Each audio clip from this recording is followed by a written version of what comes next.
Okay. Can you see the screen? Is it small or big?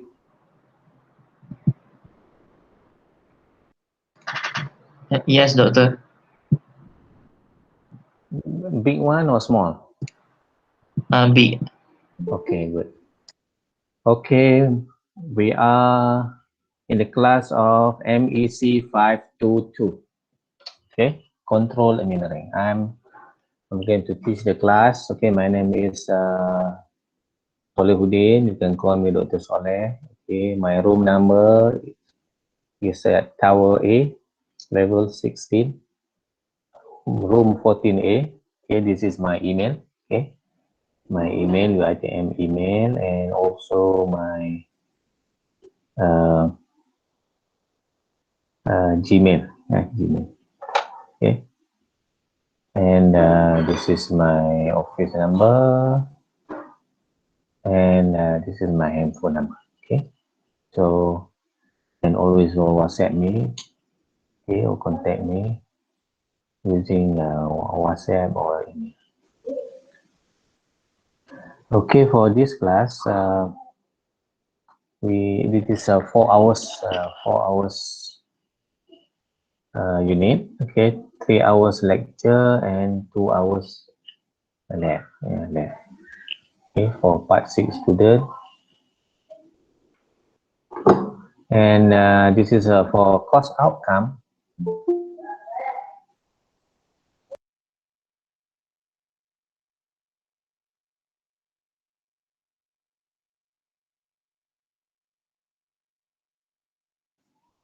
This is for the course outcome of the class. We have 3 course outcome. Okay, because for OBE, students they are required to know what is the course outcome for every class that they are taking. So we have 3 outcomes, CO1. Okay, this is for CO1, course outcome 1. CO, course outcome 1 is to derive and establish the relationship between theoretical and practical aspect of the control system. Okay, this is CO1. Okay, and then course outcome number 2 is to work as an individual or in group to conduct PBL, problem based learning. Okay, experiment correctly through established procedure and approach. Okay. And then CO3 is to apply computational tools. Okay, we're going to use what is the name of the software? Since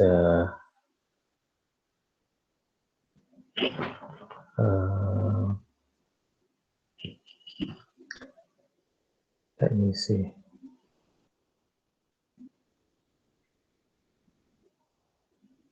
The name of the software for PBL. Okay, this is Tinkercad. Tinkercad. We are going to use Tinkercad. Okay, Tinker. Okay, Tinkercad. Okay, because MATLAB, since it's not accessible this semester, student cannot access it in the lab, so we have an alternative to use Tinkercad for you to do the analysis and to design a mechanical control system. Okay, so these are the thing that we are expected to cover this for this 14 minutes. So what we're going to cover for this class, for our course description. So this course will cover the introduction of mathematical modeling and control system. Okay, so the keyword here is how to do the mathematical modeling, okay, and control engineering. Okay, to model industrial control, device and system. Okay, basic concept and principle of feedback control. Okay, and then we talk about system stability. Okay, what will be the criteria of the system stability? Okay, and then we talk about performance specification, and then we look at frequency response analysis. Okay, control system design. Okay, through state space formulation, and then the last but not least is control design application. Meaning we're going to cover all of this within these 14 weeks. Yeah.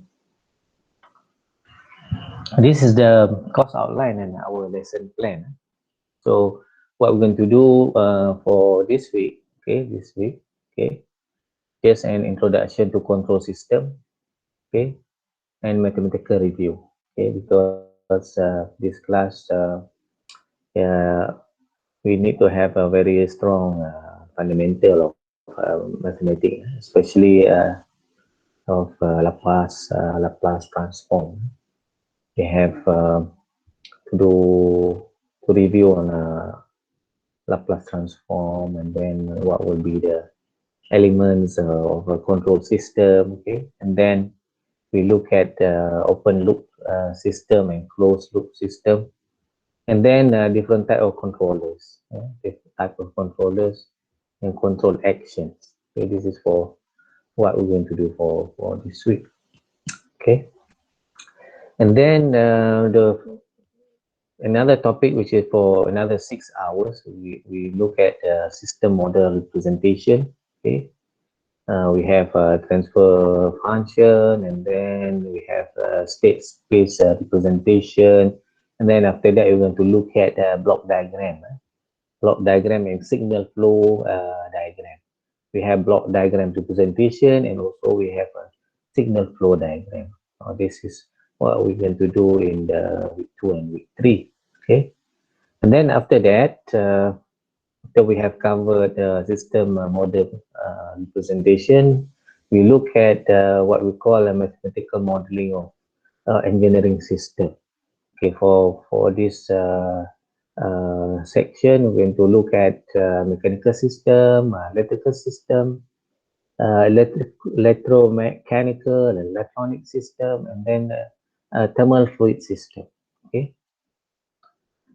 since now is the era of IR 4.0, I think this class is one of the important class that students need to know. Okay, need to, you know, if you know this topic or the subject very well, inshallah this one can be as a selling point for you, especially during the era IR 4.0, because we need to do a lot of simulation, lot of we talk about AI, we talk about control, IoT, and etc. And then after that, we're going to look at the system performance analysis. This one will take 9 hours of our lecture time. We look at first and second order system.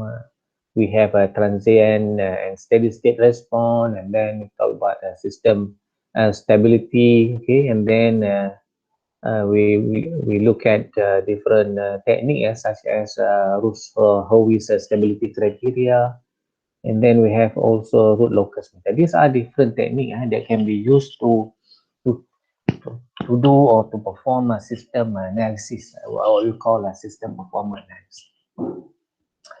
And then after that, after that, we are going to look at frequency response analysis. Okay, for frequency response analysis, we have a different diagram for you to learn, which is a body diagram, Nyquist, and Nicol diagram. And these are the three famous diagrams that have been used quite some time to check or to perform frequency response analysis. And last part, which is on the analysis of control system, okay, using state space method. Okay, so for this one, we solve a time variant state equation and controllability and observability. Okay, And then another 6 hours is for control system design. Use root locus method and frequency response. This is basically the course outline in our lesson. In terms of assessment, maybe into to be assessed as the following. We have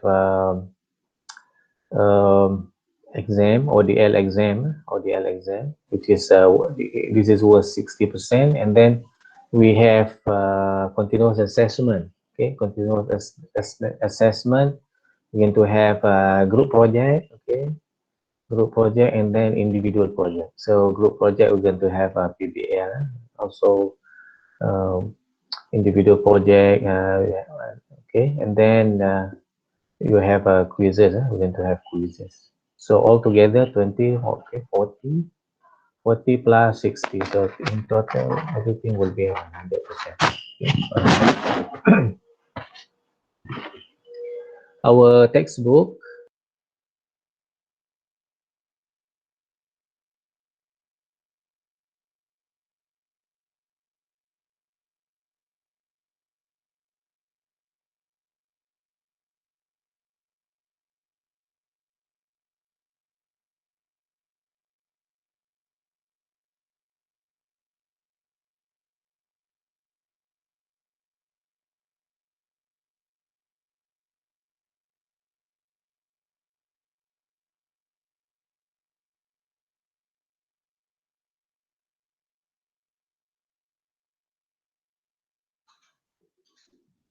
Okay, this is our textbook and references.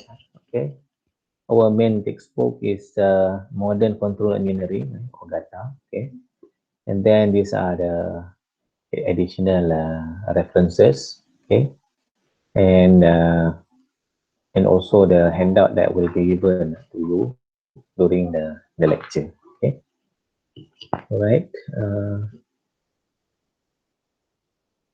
This is our timetable. Okay, timetable. It's our today's lecture. Okay, our lecture. And then tomorrow also we'll have another 1 hour lecture.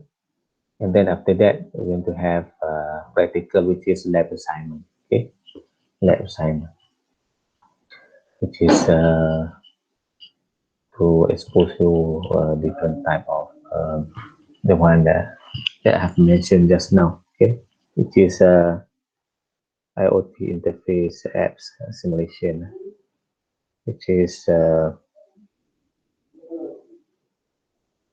one that I have mentioned to you just now. Think about Tinkercad. Tinkercad. Okay. Okay. We finish for this one. All right. Do you have any question about our course outline?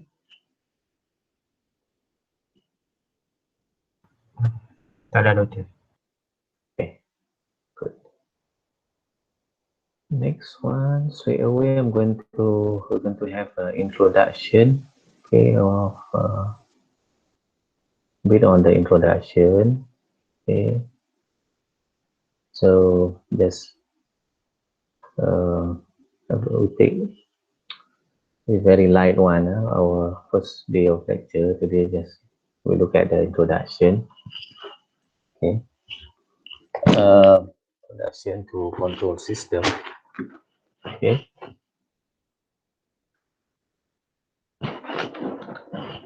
You see the handout over here. Can you see it? Yes. Okay. Okay. As an introduction. Okay. As a background, over here you can see a system. A system is any collection of interacting elements. Okay. So what we have there is cause and effect. Cause and effect. Okay. We have input and then we have output. Okay. Input and we have output.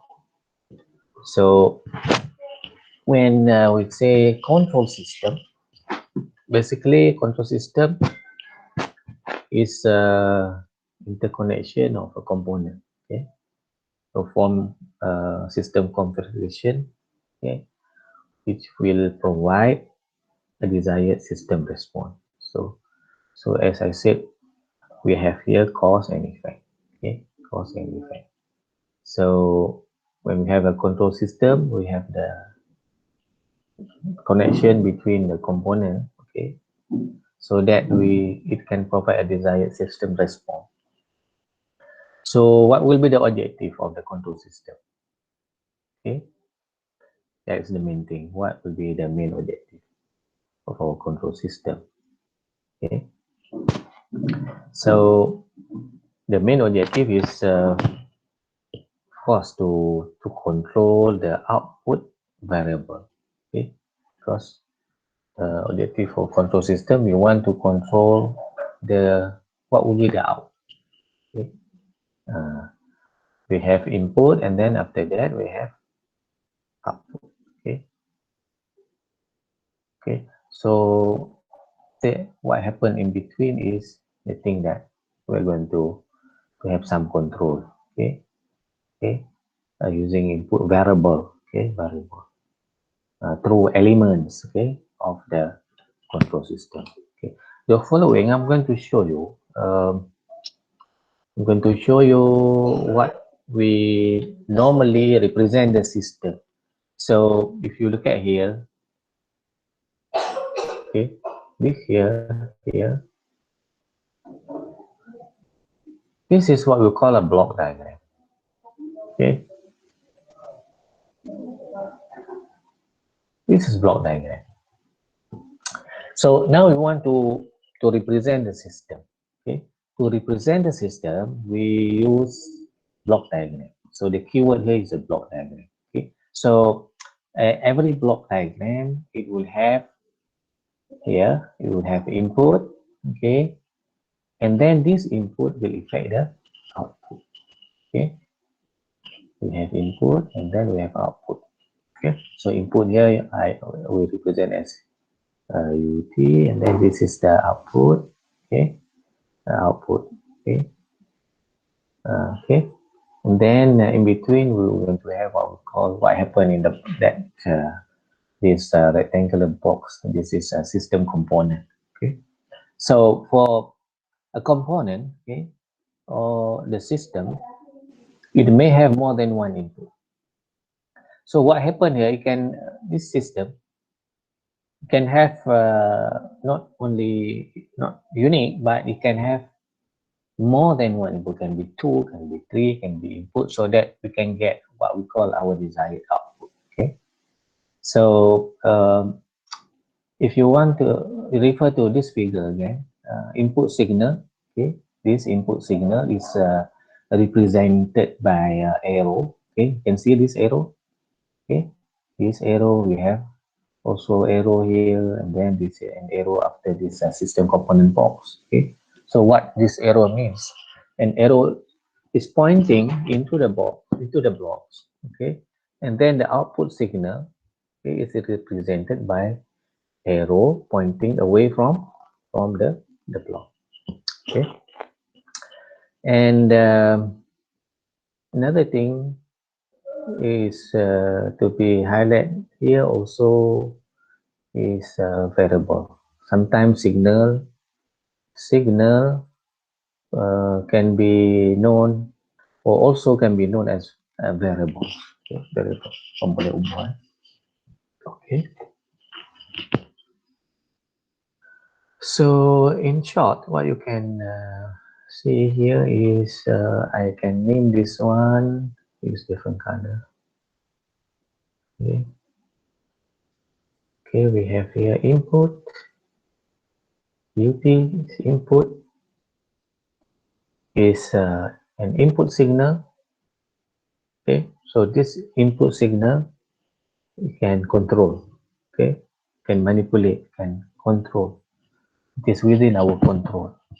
And then this is the first part. Okay, Okay, and then another one we can see here is the disturbance. Okay, this is disturbance. Disturbance NT. Okay, we have input and then we have the disturbance to the system. Okay, or disturbance we cannot be controlled.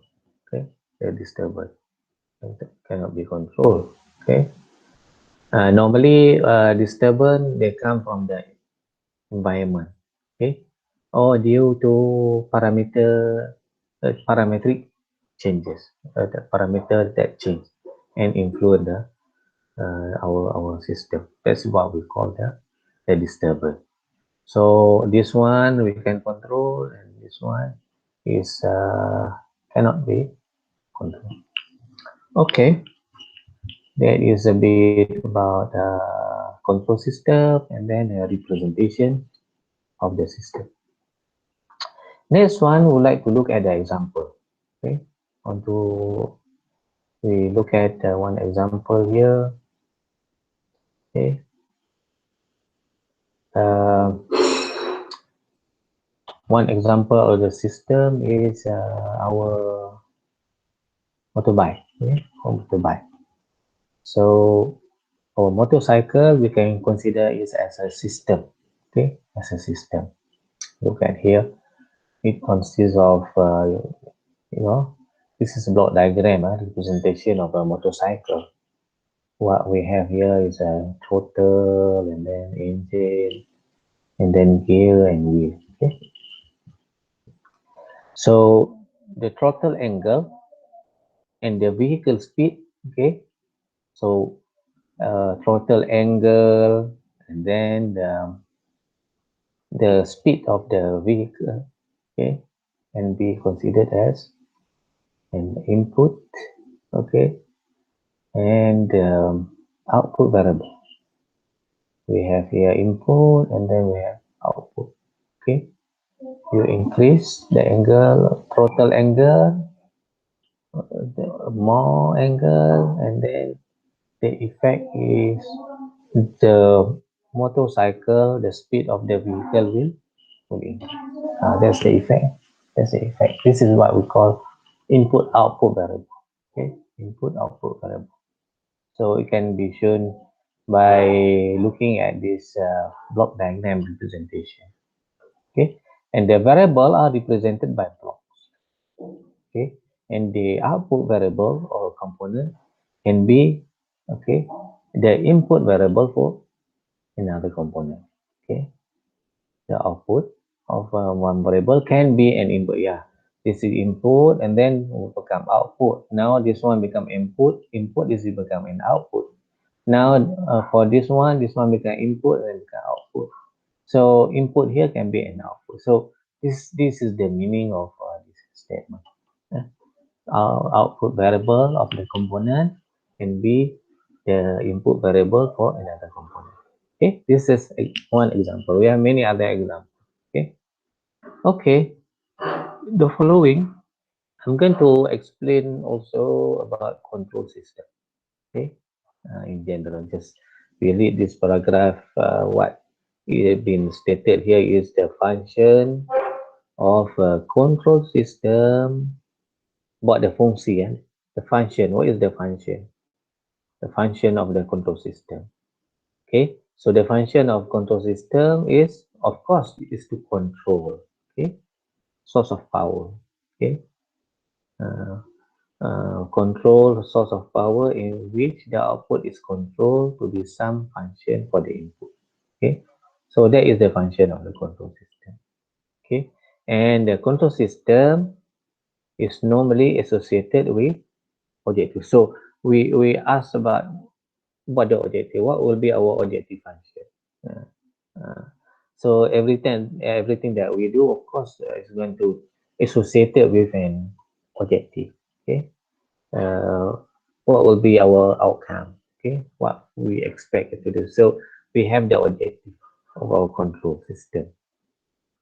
So when you are dealing with nowadays problem, for example, different type of application, different type of application. So normally the industry or the Agency will give you the problem, and then we'll set the objective.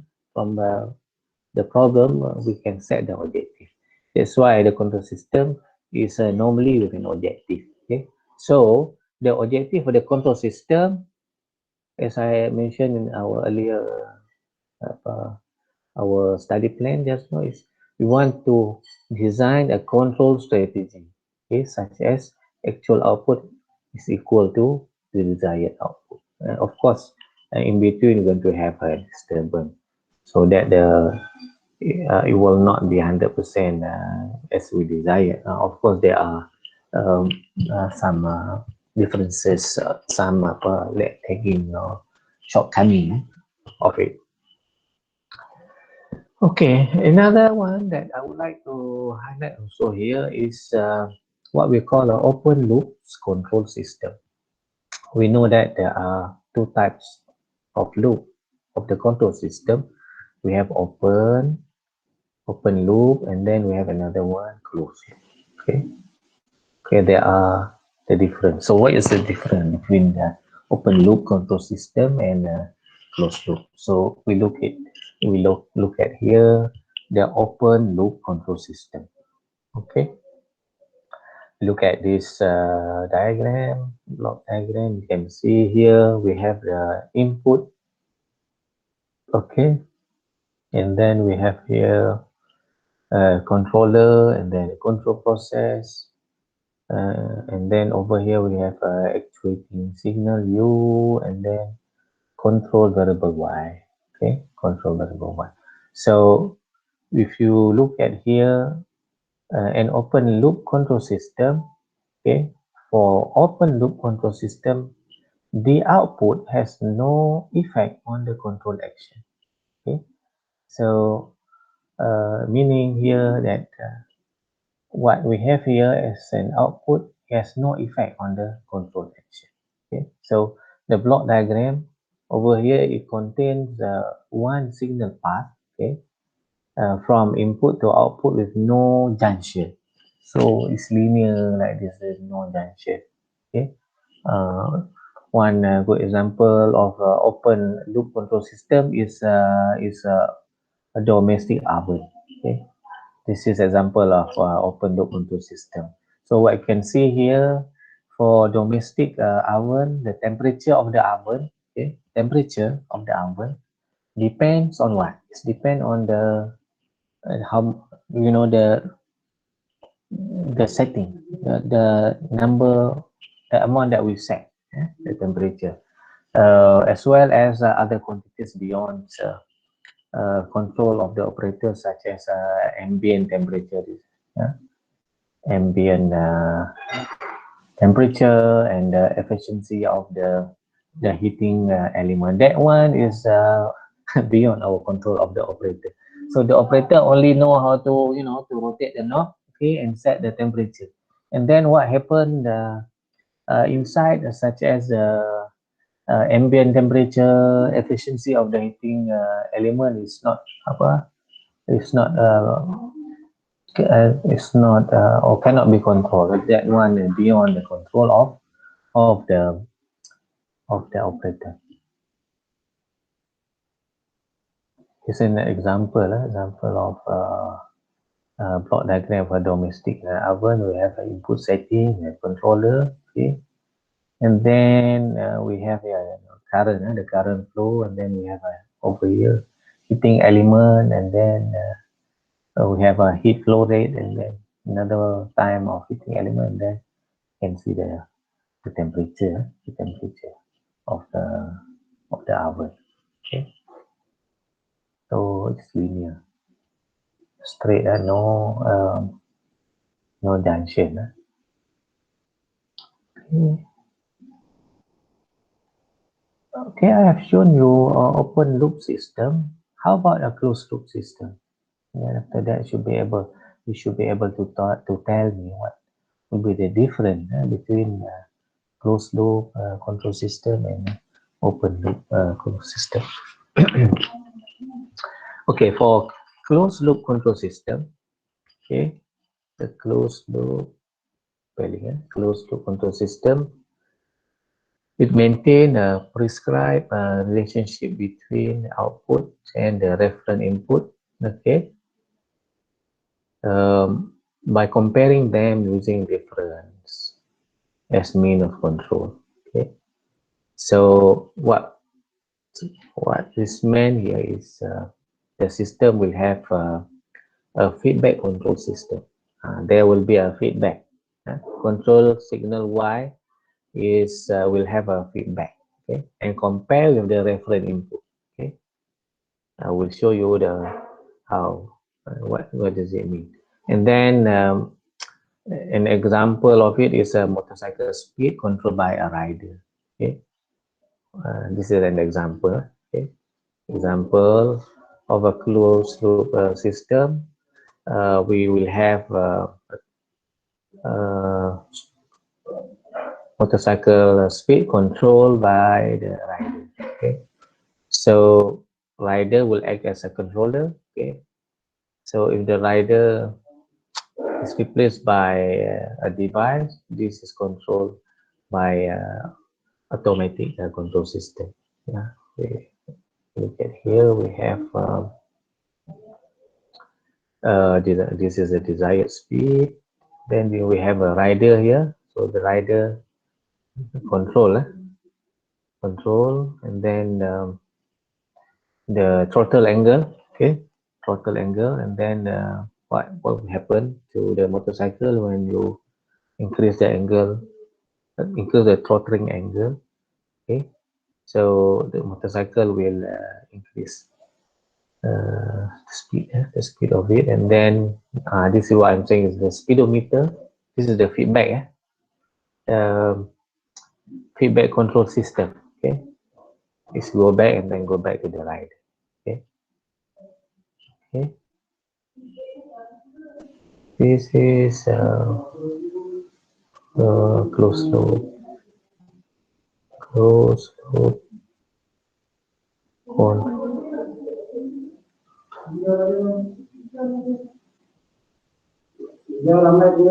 Okay.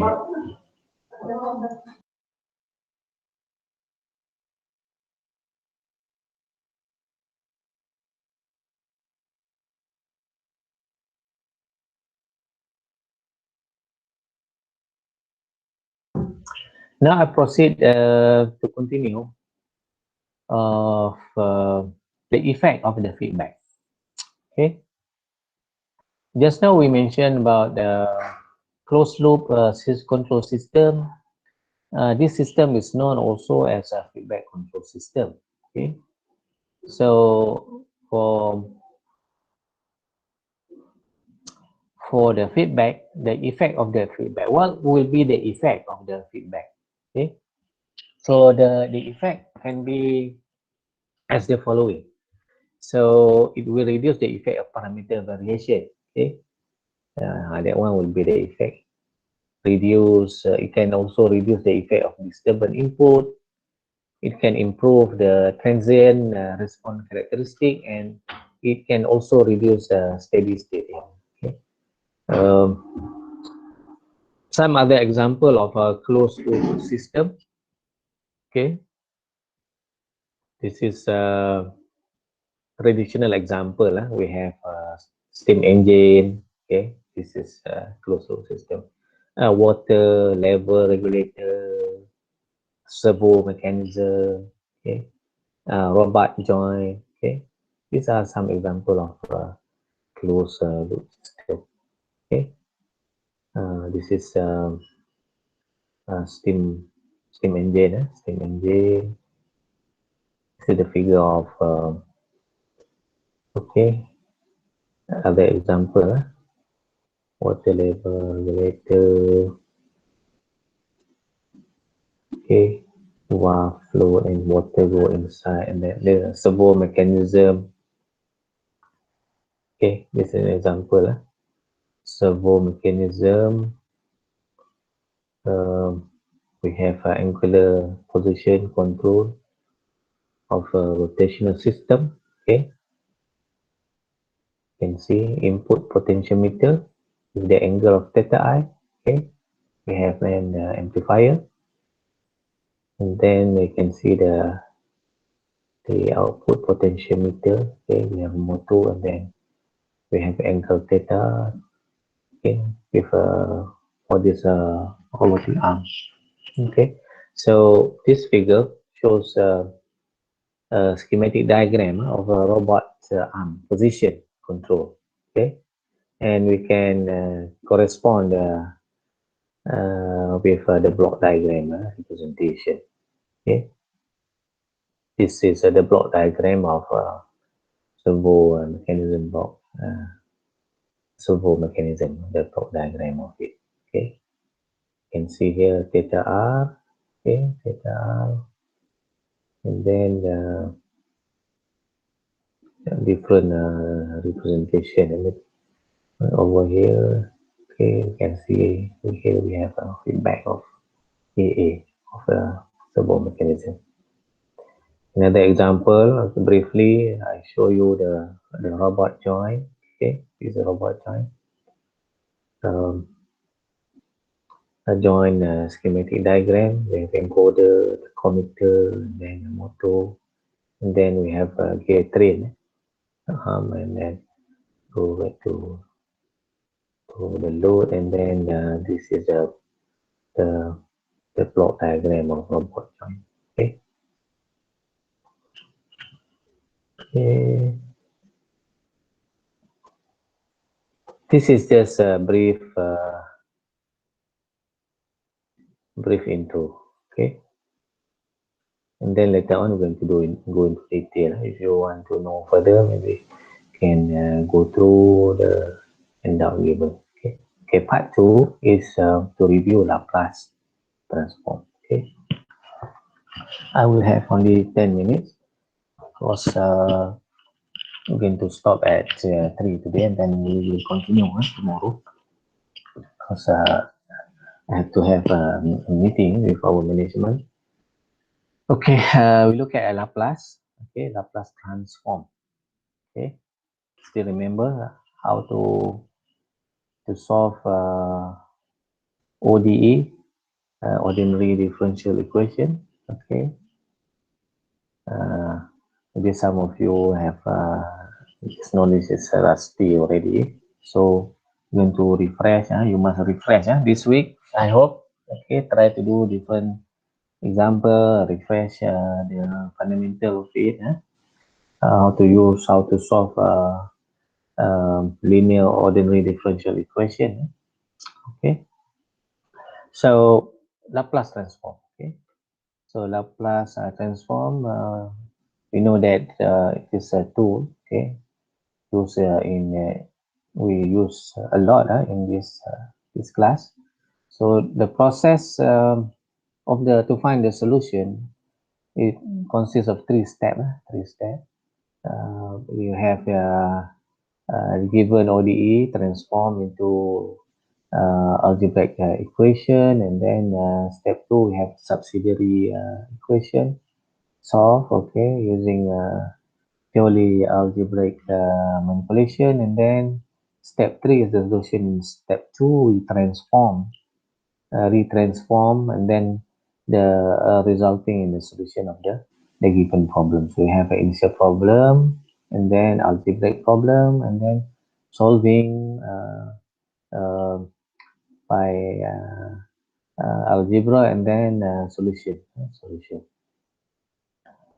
Okay, this is the statement, the integral of it. Okay, Laplace transform. You can see equation 1. Okay, we have fs equal to lf. Okay, and then you have the integration of it. Okay, limit from 0 to infinity, and then e to the power of minus times ft dt. Okay, this is the basic equation. The integral of Laplace transform, the for all positive positive t, which is t equal to 0 to 0. Okay, this is an example. Okay, an example of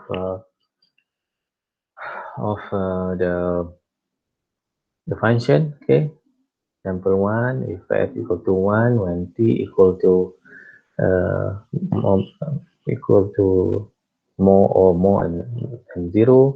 So you need to find fs. So from the equation of equation, find fs. So from this equation, okay, you can get that lf l1 equal to 1 over l. And then we proceed to example 2. We want to use the case for S shifting. Okay, S shifting, damper vibration. We complete the square. Okay, we use this example, immediately obtain formula. Okay, in table 6.1, we have here table 6.1. These are the table to be used here. Okay, some function of ft over here. Okay, Laplace transform. Some function and their Laplace transform. Okay, so for the case 1 over s is t 1 over s square, and t square is 2 factorial divided by s cube. Okay, and then e to the power of at is 1 over s minus a, and then this is for the case of cosine. Okay, so cosine, you can see how Laplace transform will look like. Cosine, sine, hyperbolic cosine, hyperbolic sine, and then it is cosine omega t and sine omega t. Okay, these are the sum function of ft and their Laplace transform. So this table can be very useful for you. Okay, you'll have to memorize. Okay, this is shifting, shifting, then vibration, completing the square. Okay, and then we use this formula to find the inverse transform. Okay, and then this one shows you the solution of this, and then we can plot the graph of this dampened vibration. Okay, okay. I hope you can go through this on your own and discuss or during the lab. Then another additional example is a suspension system. Okay, we have a sinusoidal input. Okay, and equation of motion is derived as the following. So need to find the displacement, and then find xt using Laplace transform. Okay. Okay, try to refresh the knowledge of your mathematics here. We have this value, and then you equate the function to be